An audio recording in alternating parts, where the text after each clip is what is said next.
يا رسول الله سلام عليك رفيع الشان والدرج.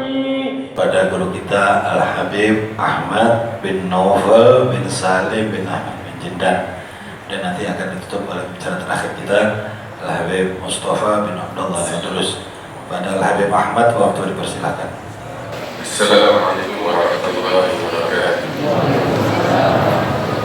Alhamdulillah ala ma'ala Allah sallallahu alaihi wa sallam Muhammadin al-habib al-a'zam wa ala alihi wa sahbihi wa man ala sirrihi intadam, amma ba'd. Alhamdulillah, para habaib, para kiai, para asatidzah hadirin wal hadirat yang dimuliakan oleh Allah Subhanahu wa taala. Wabil khusus guru kita Khalifatul Majlis wa Khadimu Al-Habib Ali bin Abdurrahman bin Muhammad bin Ali bin Abdurrahman Al-Habsyi, mudah-mudahan diberikan kesehatan dan panjang umur oleh Allah Ta'ala. Pagi hari ini di dalam kitab Rasail Diniyah karya Imam Habib Abdullah bin Ali Al-Haddad dibahas tentang huquq az-zawjain, hak-hak az-zawjain. Tahu artinya zawjain? Zawjain ini artinya bukan hak dan kewajiban istri seorang, tetapi zawjain adalah suami dan istri. Kita seringkali mendengar tentang kewajiban istri dan haknya, tapi juga kita harus tahu kewajiban seorang suami dan hak seorang suami. Sebab ini harus seimbang, balance, kalau kita ingin meraih kebahagiaan. Agama Islam adalah agama yang indah, agama yang menitik beratkan cinta, kasih sayang, hingga baginda Nabi besar Muhammad sallallahu alaihi wasallam beliau mengatakan, an-nikahu min sunnati faman raghiba an sunnati falaysa minni. Pernikahan adalah bagian dari ajaranku, kata Rasulullah. Orang yang berpaling dari sunnahku, ajaranku, bukan bagian dariku, kata Nabi Muhammad SAW. Menarik, Nabi menjadikan pernikahan bagian dari agama, bagian daripada sunnahnya. Kita semua alhamdulillah banyak di sini yang menikah. Menikah dalamnya nggak semuanya bahagia, dengan segala suka dan dukanya. Ya, kita kalau mau mencari 100% kebahagiaan, ambil gambar selama kita hidup di dunia gak bakal ada. Kebahagiaan yang ada di dunia sesaat dan bercampur dengan derita dan duka. Demikian juga derita dan duka gak ada 100% di dunia, dicampur juga dengan kebahagiaan. Memang itulah kehidupan dunia. Sampai hadirin yang dimuliakan Allah Subhanahu wa taala, tahu gak apa sih hikmah dibalik di dunia tuh banyak sedihnya, ya, dan juga ada kebahagiaan. Hikmah dibalik itu tahu apa? Kita nih hidup di dunia ada kebahagiaan, tapi yang bercampur dengan kesedihan. Supaya apa tuh? Supaya kita nggak betah hidup di dunia. Sebab dunia itu bukan tempat tinggal kita. Dunia bukan tempat tinggal kita. Makanya Allah jadikan kehidupan dunia ini banyak derita dan ada kebahagiaannya. Derita supaya kita nggak betah di dunia, karena memang ini bukan tempat tinggal kita. Tempat tinggal kita tahu di mana? Di negeri akhirat. Ya, kebahagiaan yang ada hanya untuk merangsang kita. Ini kebahagiaan yang sesaat di dunia, masih ada kebahagiaan yang agung di negeri akhirat yang menanti kamu. Ini hanya sekedar wa utubihi mutasyabihan, hanya sekedar simbol aja di dunia, tapi hakikat kebahagiaan yang sesungguhnya di akhirat, supaya kita rindu dengan akhirat. Hadirin yang dimuliakan Allah, pernikahan adalah bagian daripada sunnah Nabi besar Muhammad sallallahu alaihi wasallam. Nah, kita kalau ingin bahagia di dalam pernikahan, kita ikutin ajaran Nabi. Ajaran beliau ajaran yang sangat sempurna, ajaran yang sangat sempurna. Sehingga kalau kita jalankan itu ajaran dengan sebaik-baiknya, kita akan meraih kebahagiaan dunia dan kebahagiaan akhirat. Bagaimana? Dari sejak awal pernikahan tuh Nabi ngajarin kita untuk visi dan misi, menyatukan visi dan misi antara suami dan istri. Kita nikah ngapain sih? Itu pertanyaan yang saya rasa sangat mendasar di dalam membangun rumah tangga. Nikah mau ngapain? hanya sekedar kita jalanin kehidupan begitu aja, kagak. Orang bangun toko aja, orang bangun PT, perusahaan, bangun buka toko, ada visi dan misi. Sehingga dari visi dan misi yang ditetapkan, dia akan menetapkan target yang akan dicapai. Dan ketika target jelas, langkah-langkah yang akan diambil pun juga jelas. Itu urusan toko, itu urusan PT, itu urusan hal dunia yang sepele, yang hanya sementara. Begitu juga urusan membangun rumah tangga. Kita menikah mau ngapain? Ada tujuannya.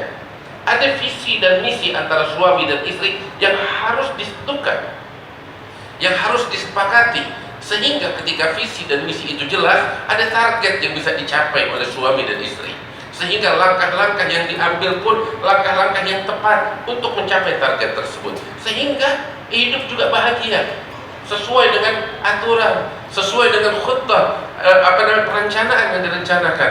Nabi SAW mengajari demikian. Dari sejak pertama seseorang ingin menikah, Nabi SAW ngapain tahu bilang? Beliau katakan di dalam hadisnya, beliau bersabda, tanakahu takthuru, menikahlah kalian, perbanyaklah keturunan, kata Nabi. Terus Nabi bilang apa? Tujuan dari pernikahan itu, ini dia visi dan misi. Fa inni mubahin bikumul umama yaumal qiyamah, karena kelak aku di hari kiamat akan membanggakan kalian di hadapan para nabi dan umatnya. Ingat itu. Itu tujuan kita membangun rumah tangga. Terus Nabi SAW juga bilang di dalam hadisnya, tunkahul mar'atu li jamaliha wa li maliha wa li hasabiha wa li diniha fadfar bidzati din taribat yadah. Nabi SAW bilang seorang wanita dinikahi karena kecantikannya, karena hartanya, karena dari rumah tangga orang-orang terhormat, katakan dari nasabnya, atau karena agamanya. Nah, dari semua itu, kalaupun kita bisa dapetin semuanya, alhamdulillah. Kalau enggak, prioritas di mana? Fadfar bidzati din taribat yadah. Cari yang berpegang teguh dengan agama, kamu akan mendapatkan itu semua, kamu enggak bakal rugi. Artinya ada visi misi di dalam pernikahan yang harus disepakati, yang harus direnungkan, difikirkan dari sebelum sejak menikah, difikirkan hal itu, sehingga jelas pernikahan seseorang ketika dia membangun rumah tangga. Kita menikah, kita pengen jaga diri kita dari yang haram, dari apa yang diharamkan oleh Allah, sehingga kita manusia hidup manusiawi, kita dikasih syahwat dan nafsu sama Allah, baik yang laki-laki maupun yang perempuan. Kita dikasih nafsu dan syahwat, dan Allah memberikan tempat penyaluran syahwat yang halal. Iya kan? Sehingga kita tidak menyalurkan dengan pernikahan, kita tidak menyalurkan syahwat kita, melainkan di tempat yang dihalalkan oleh Allah Subhanahu wa taala. Terus Allah taala membebaskan kita sebebas-bebasnya. Nisa'ukum harthul lakum fa'tu harthakum anna syi'tum. Subhanallah, indahnya itu ayat, digambarkan, dilukiskan oleh Allah, diungkapkan tuh dengan bahasa yang indah. Pasangan kalian, wanita-wanita kalian bagaikan tempat bercocok tanam kalian. Silahkan kalian berkarya di tempat bercocok tanam kalian, kata Allah Subhanahu wa taala. Artinya mau bikin apa aja, silahkan, bebas, baik yang laki-laki maupun yang perempuan. Sehingga kita nggak melakukan yang haram.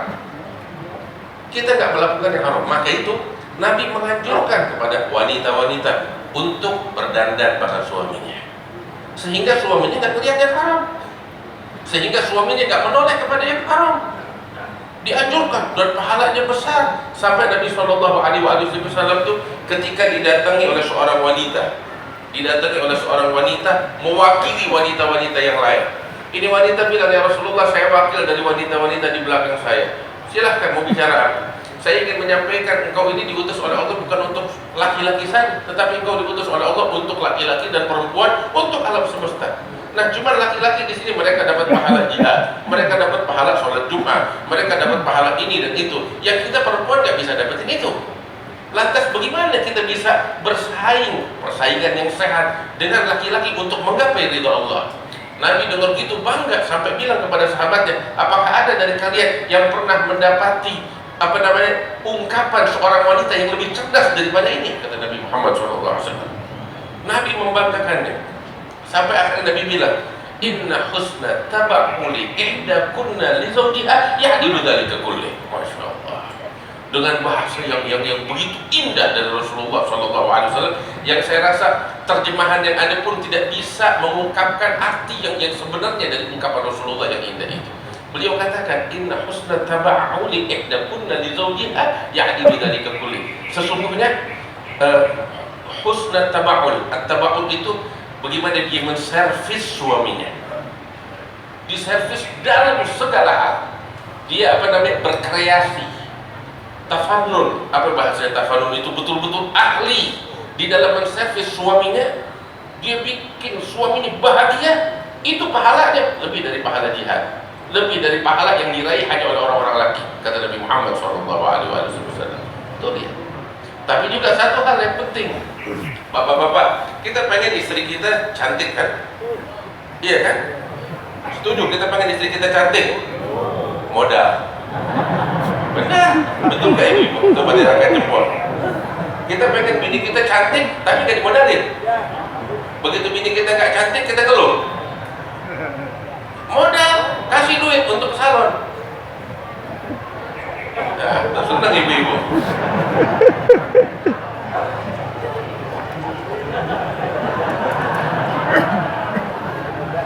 Ini hal yang penting. Kita akhirnya realita aja. Kita realita. Kita pengen istri kita cantik, tapi kita nggak modalin. Bagaimana tuh caranya tuh? Terus cuma kita bisa ngedumel? Kagak, modalin. Kasih dia. Makanya di hari Asyura tuh Nabi bilang kasih belanja lebih bakal bini kita. Senengin dia orang. Dia seneng, kita juga seneng. Coba kalau kita nyepelin, bagaimana dia mau senyum sama kita? Iya, itu satu. Yang kedua lagi, hal penting. Sayyidina Abdullah ibn Abbas bilang, sebagaimana saya mengharap pasangan saya, istri saya berdandan yang cantik untuk diri saya juga harus tampil untuk istri saya dengan tampilan yang dia sukai. Kenapa? Ada dasarnya dari Al-Quran. Walahunna mithlul ladzi alaihinna. Haknya mereka sama seperti kewajiban yang mereka harus tunaikan, kata Allah Subhanahu wa taala dalam Al-Quran. Kita pengen istri kita wangi. Mohon maaf, kita bau keringat. Iya, benar gak ibu-ibu? Sayang aja ibu-ibu gak bisa ngomong. Dituntut untuk patuh. Kalau bisa, ya tapi kesian kan berdumel.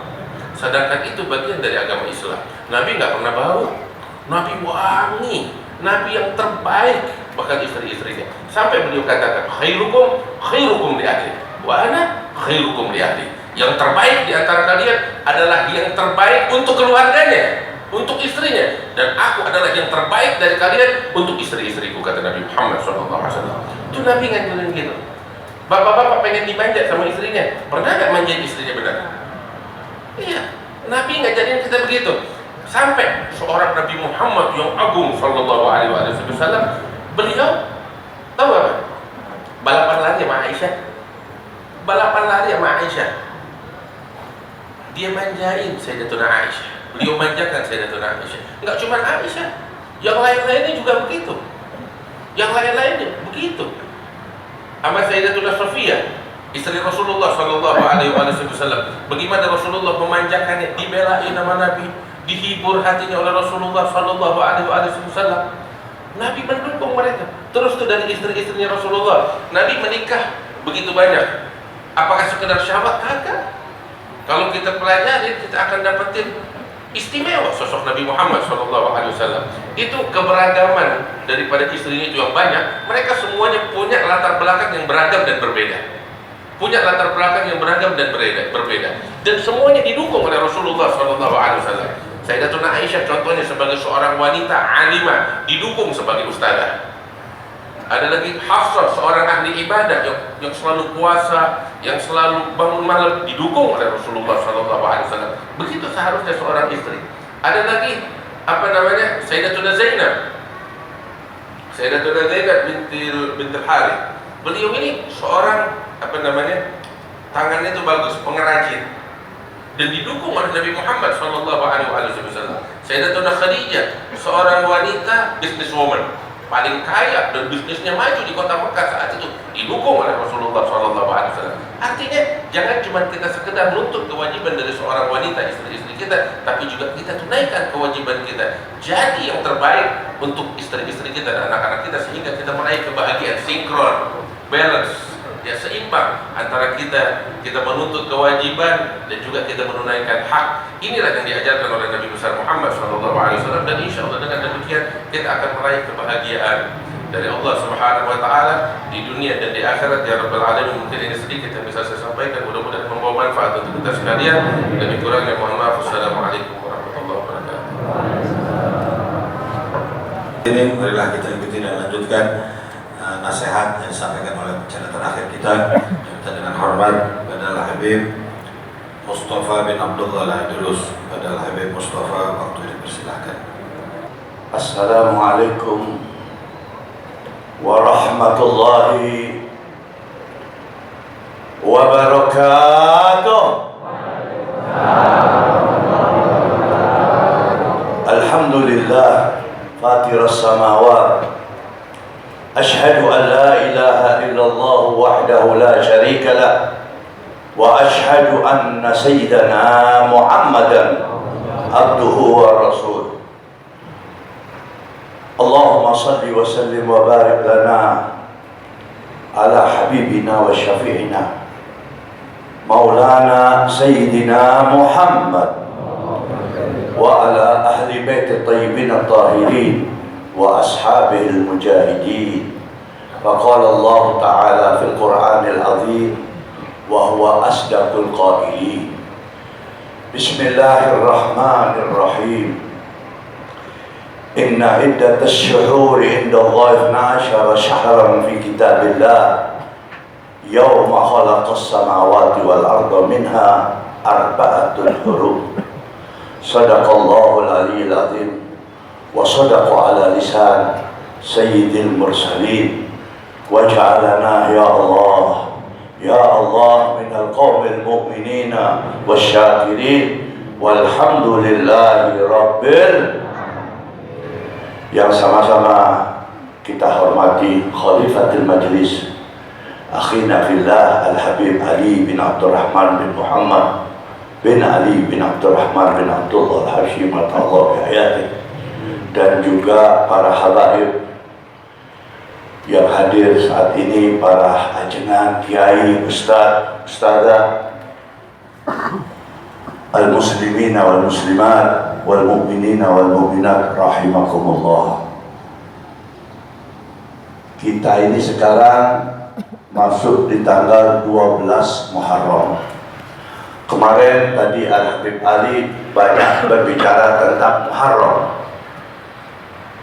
Sampai kemarin Tasu'a wa Asyurah, kita melaksanakan daripada ibadah puasa sunnah. Sebaik-baiknya ibadah puasa sunnah itu setelah Ramadan, yaitu bulan Muharram. Muharram salah satu bulan sucinya Allah. Allah Subhanahu wa Ta'ala berfirman, aku lengkapi, kata Allah, perjalanan makhluk-makhluk atau manusia-manusia di muka bumi ini 12 bulan dalam setahun. Dari setahun yang 12 bulan ini, Allah mengambil 4 bulan sebagai bulan sucinya Allah. Jumhur ulama, wabil khusus ulama ahli sunnah wal jamaah, menetapkan 4 bulan ini diawali Zulqa'dah, Zulhijjah, Muharram. Yang keempatnya adalah bulan Rajab Mu'azzam. Lalu kita bertanya, di mana bulan suci Ramadan? Sayyidis syuhur, imamnya bulan-bulan. Lalu kita kembali ke Muharram. Muharram ini yaitu apa yang dikatakan para penulis-penulis sejarah, dapur politik Islam dipindahkan dari Makkah ke Madinah. Dari Madinah inilah tersiar daripada di Jaziratul Arab sampai ke Afrika, sampai ke Eropa, sampai ke Far East Asia, Timur Asia dan Asia Jauh. Islam dikenal setelah Nabi kita alaihissalatu wassalam hijrah dari kota Mekah ke Madinatul Munawwarah.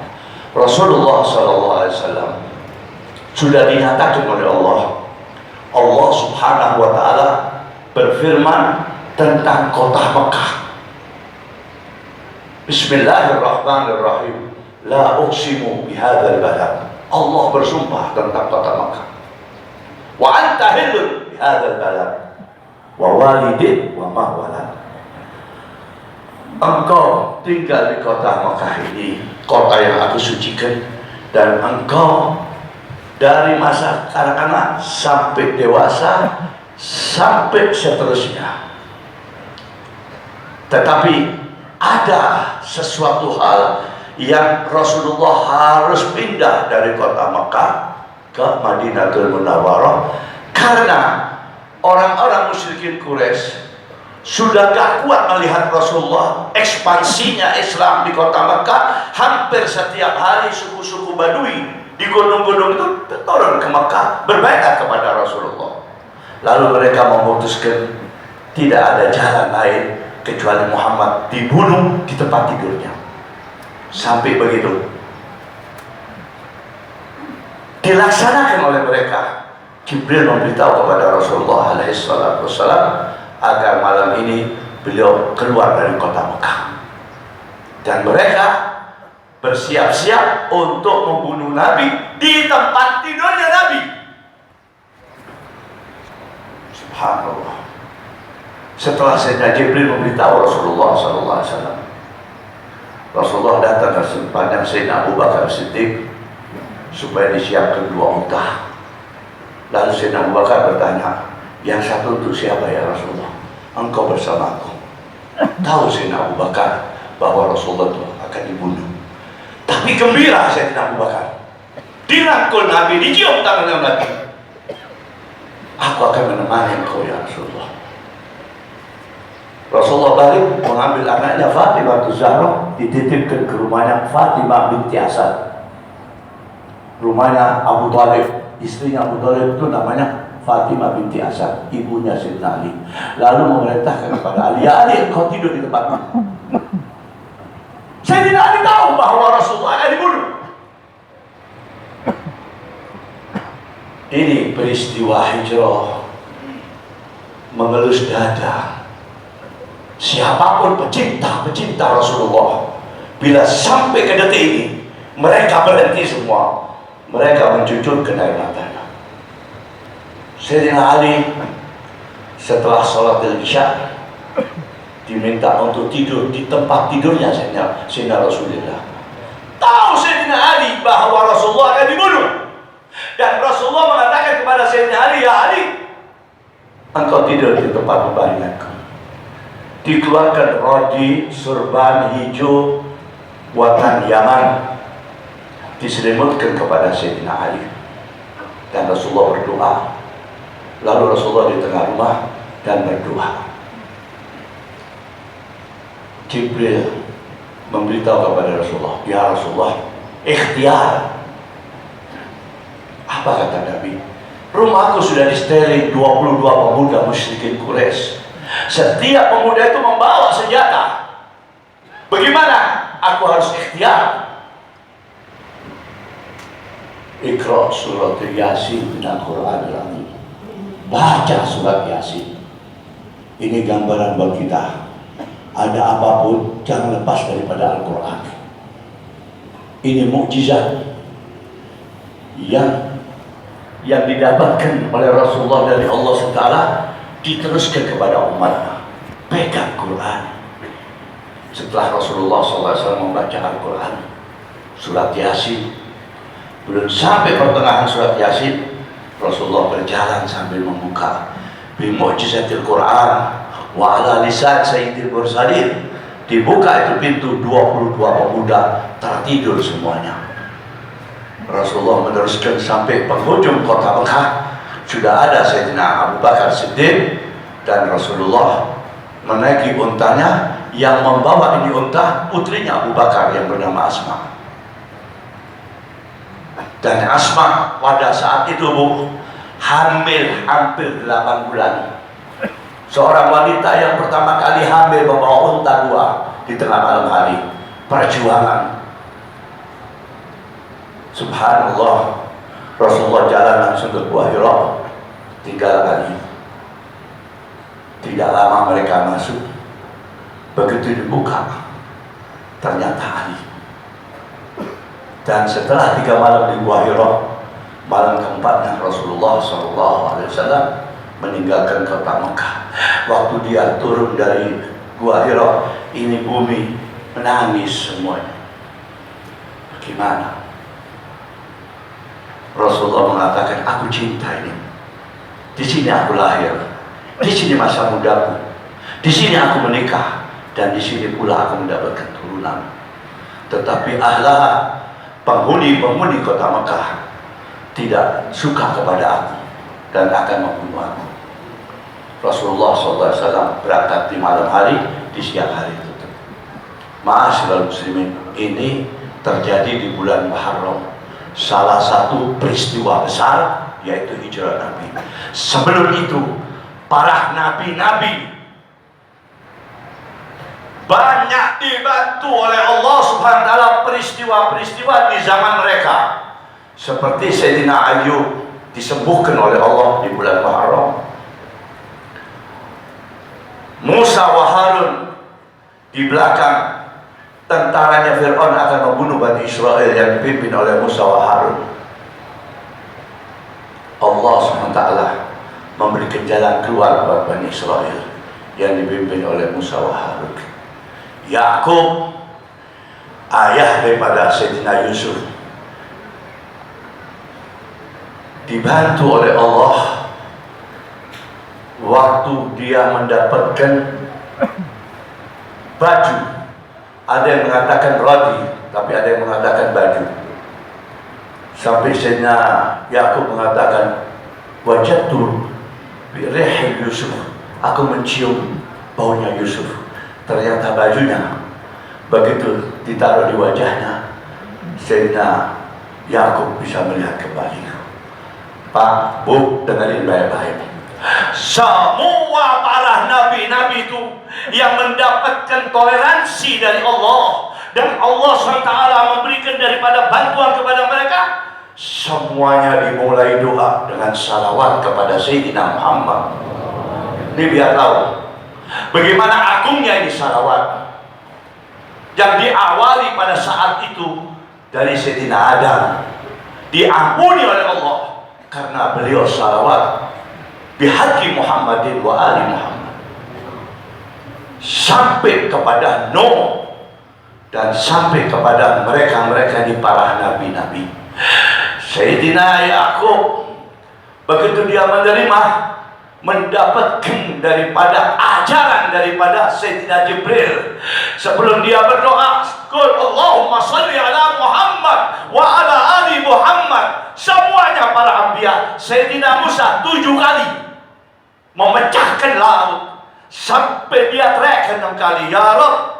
Jibril turun memberitahu kepada Sayyidina Musa, qul sallallahu ala habibi Muhammad, salawat. Begitu Sayyidina Musa mengucapkan salawat, dipukulkan itu tongkat ke laut. Laut itu berpisah kanan dan kiri, dan para jamaah atau Bani Israel serta Musa wa Harun selamat sampai ke ujung daripada yang dituju oleh mereka, Yakub dan Yunus. Yunus bin Matta di dalam ikan paus, gelap di dalam ikan paus, menyesal Sayyidina Yunus, merintih.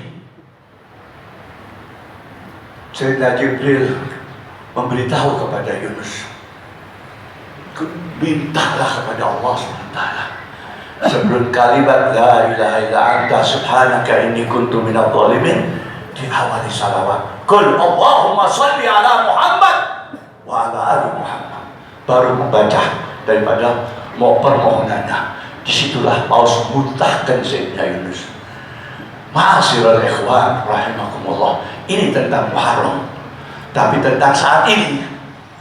Antum semuanya setiap minggu kita ini mudah-mudahan dianggap muridnya Al-Habib Al-Imam Qutbil Irsyad Ali bin Abdurrahman Habsyi. Mudah-mudahan kita dianggap dianggap oleh adik-adik kita yang semua setiap hari Minggu hadir di majelis ini. Insya Allah besok Al-Habib Ali akan membawa kita. Tapi jangan setiap minggu datang, tetapi di dalam melaksanakan syariat seenaknya. Apalagi tadi dibawa tentang suami istri dan lain-lain sebagainya. Bu, ibu itu palang pintu rumah tangga. Ibu ini penjaga atau tiang-tiang rumah tangga. Rusaknya keluarga dimulai dari ibu-ibu makhluk. Apalagi dari laki-laki sekarang, dipermutin sama istrinya udah nggak bisa makan dia. Mari robah. Ini tahun baru 45. Minggu yang lalu kita 44. Robah. Inna Allah la yughayyiru ma biqaumin hatta yughayyiru ma bi anfusihim. Allah tidak akan merubah kehidupan kita kalau kita tidak mau mulai merubah diri kita. Dan perubahan di dalam rumah tangga, istri kita yang membawa pengaruh. Mari salafun saleh, kita punya datu-datu orang tua, selalu dia berpesan, terutama antara maghrib dan isya, baca Quran atau baca rotib atau zikrillah antara maghrib dan isya 45 menit diisi. Ada hadis yang mengatakan istajaballahu da'awat ala ummati bainal isyain. Doa umatku dikabul oleh Gusti Allah Jalla Sya'nu wa 'azzamu antara maghrib dan isya. Ambil kesempatan. Kalau yang berhalangan, ambil tasbih, baca salawat supaya rumahnya adem, ayam, tenang, dan yujadibul arzak, akan membawa rezeki. Sebab apa? Sekarang ini orang-orang di luar Islam sudah terang-terangan memusuhi kita. 4 hari yang lalu diawali oleh Presiden Amerika menandatangani Jerman, Kanada, Swedia, Denmark, semuanya membolehkan laki sama laki kawin. Keluar ini undang-undang. Lalu apa lagi? Kemarin saya mendengar di CNN. Na'udzubillah, ini sudah perlu, tidak akal sehat. Saudara lelaki bisa kawin dengan saudaranya sendiri perempuan. Mertua bisa tidur dengan mantunya. Ini dibolak-balik. Ini semuanya kembali kepada kita. Kalau saya mau berbicara tentang LGBT, gak bakal selesai. Sampai kapanpun gak bakal selesai. Kita kembali ke diri kita. Mari merubah kehidupan kita. Kita kuatkan rumah tangga kita yang diawali oleh ibu. Bu, jangan memanjakan anak gadisnya ibu. Akan nanti menjadi persoalan besar. Persoalan yang bikin malu kita. Karena sekarang ini sudah tidak ada gap, nggak ada pemisah. Bayangkan, sudah keluar undang-undang dari superpower menghalalkan yang dilaknat oleh Allah Subhanahu wa taala. Waddu law takfuruna kama kafaru wa takununa sawa'an fala tattakhidhu minhum awliya'a hatta yuhajiru fi sabilillah. Allah ini memberitahu kepada kita, orang-orang kafir yang ngajak ente semuanya ke pura, ke kelenteng, atau ke gereja, atau ke Sonogor. Tidak. Tapi orang-orang kafir ini akan mengajak kalian hidup secara mereka, hidup tata cara mereka, kehidupan hidup seperti mereka. Lalu busana-busana yang dipakai, mereka mengharapkan seperti mereka. Dia nggak ngajak ente ke gereja kan, tapi diajak kehidupan seperti mereka. Waduh, lau takfuruna kama kafaru wa takununa sawa'an.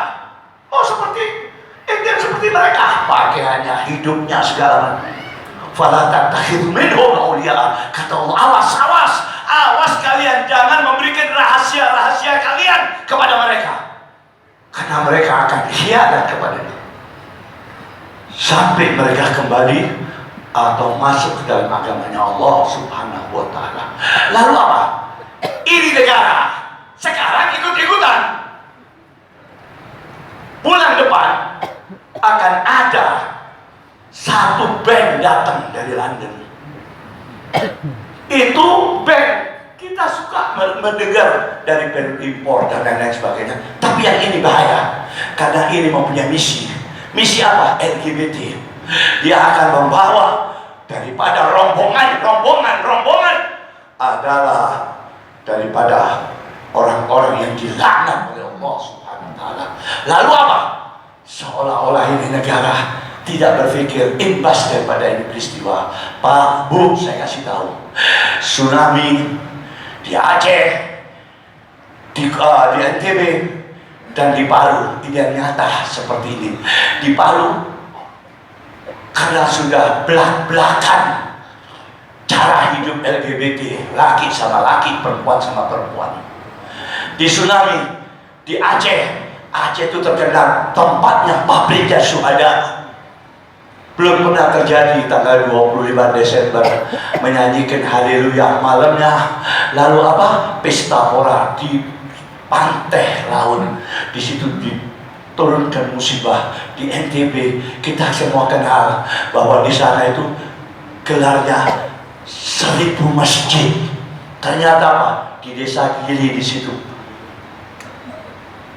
satu pulau yang kecil, orang yang masuk ke sana bayar, dan di situ telanjang bulat laki maupun perempuan. Allah nggak bisa dibohongi. Tiap hari gempa, tiap hari masjid dan lain-lain sebagainya. Tapi alhamdulillah setelah mereka menyadari tentang hal ini, mereka tutup. Palu, siapa nggak tahu Palu? Di situ banyak pondok pesantren. Tapi di luar daripada sisi kota besarnya, perkampungan daripada LGBT. Na'udzubillah. Mari kita harus hati-hati. Pak, Bu, jangan tiap minggu datang kemari, setiap minggu mendengarkan para khutbah, para habaib, keluar dari ini majelis seperti tidak ada athar, seperti tidak ada bekasnya. Mari, ini tahun baru. Ini mulai kita di tanggal 12 Muharram pulang ke rumah Robah. Pertama diawali antara maghrib sampai isya, tutup itu televisi. Baca Quran, zikir. Habis isya, saya nggak mau munafik, semuanya ini punya televisi. Saya, Habib Dinda, Habib Ahmad, ada semuanya televisi. Matiin televisi. Habis isya saya nggak munafik, mau buka terserah. Dan mau tahu, penyiar televisi dia pilihkan film-film yang bagus antara maghrib dan isya, membawa anak-anak kita nongkrong di depan TV. Mari kita rubah, Bu, Pak, kita boleh lebih setiap tahun, boleh lebih. Apalagi judulnya tadi Habib Ahmad, bisa kawin 2-3 asal kuat. Tapi satu yang gak bisa lebih, umur kita. Hati-hati, takhaffafu taraku. Hati-hati langkah kalian akan mendapatkan kenyataan di kubur. Justru tidak ada salah, tidak ada masalah lain-lainnya supaya kita tenang dan lain sebagainya. Banyakilah salawat kepada Rasulullah SAW.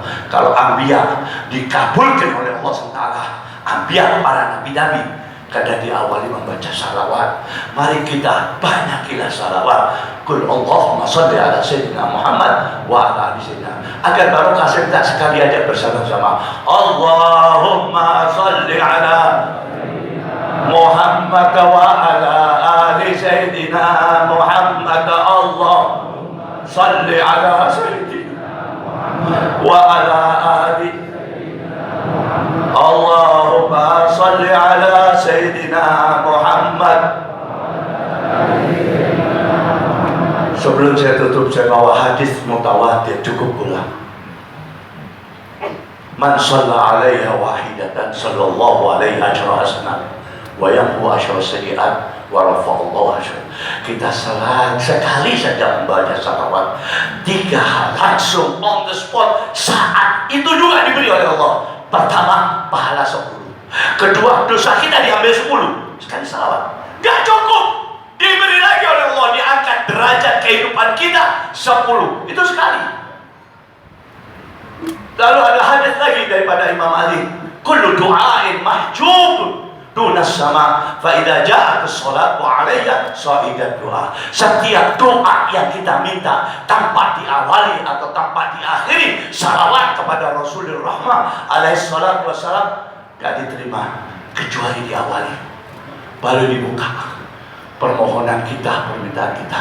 Kita nggak punya kekuatan. Yang kuat itu orang-orang istana sana, dan banyak ulama-ulama yang jilat. Nanti semuanya dihitung oleh Allah Subhanahu wa Ta'ala. Saya mendapatkan tamu kemarin dari Sukabumi. Beb, kenapa? Dia punya pondok pesantren. Tadinya peot-reot. Pada zaman Soeharto dikasih bantuan. Asal dia masuk ke Golkar, dibangun itu indah.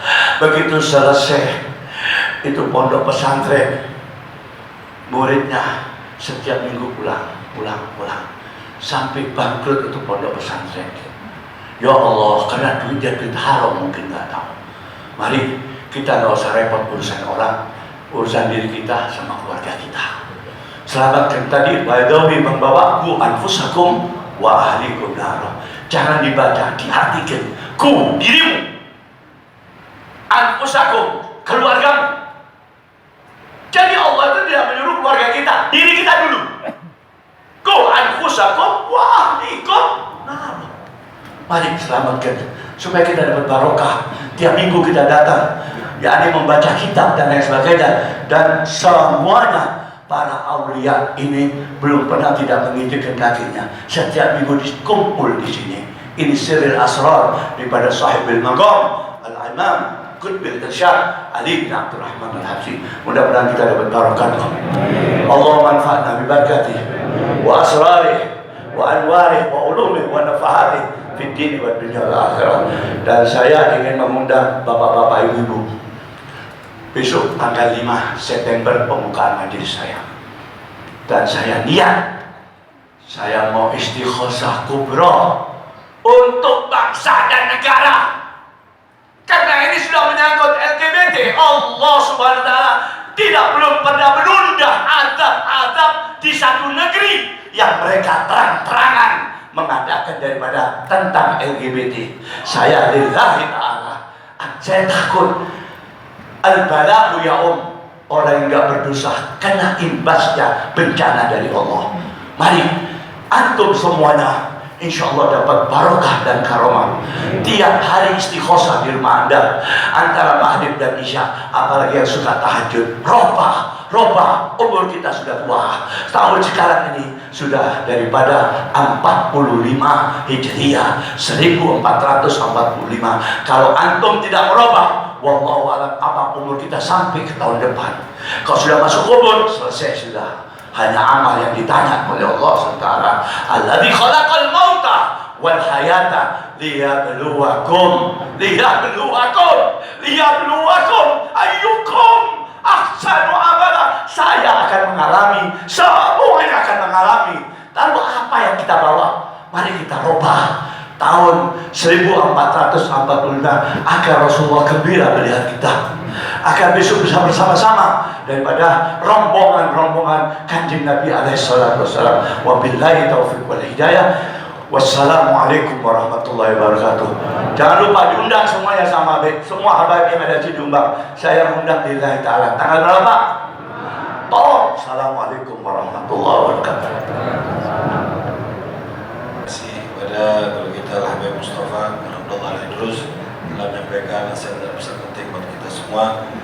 Masuk undangan dari beliau, insyaallah bisa kita penuhi, bisa kita syiarkan acara yang akan diadakan di kediaman beliau. Kita ucapkan terima kasih kepada guru-guru yang telah menyampaikan nasihat dan pesan penting pula pada pagi hari ini berkaitan dengan hak suami istri, pentingnya untuk menegakkan hak-hak, kemudian juga sebelumnya kewajiban-kewajiban bagi suami istri dan hal yang berkaitan dengan keduanya. Mudah-mudahan membekas, meresap di hati kita, bisa kita amalkan dalam kehidupan kita bersama. Hadirin, marilah kita tutup majelis kita dengan talqin zikir, pertebal tauhid dan keyakinan kita kepada Allah Subhanahu wa taala, dan itu menambahkan kecintaan kita kepada Rasulullah sallallahu alaihi wasallam. Qala Rasulullah sallallahu alaihi wasallam, أفضل ما قلت أنا ونبينا من قبلي لا إله إلا الله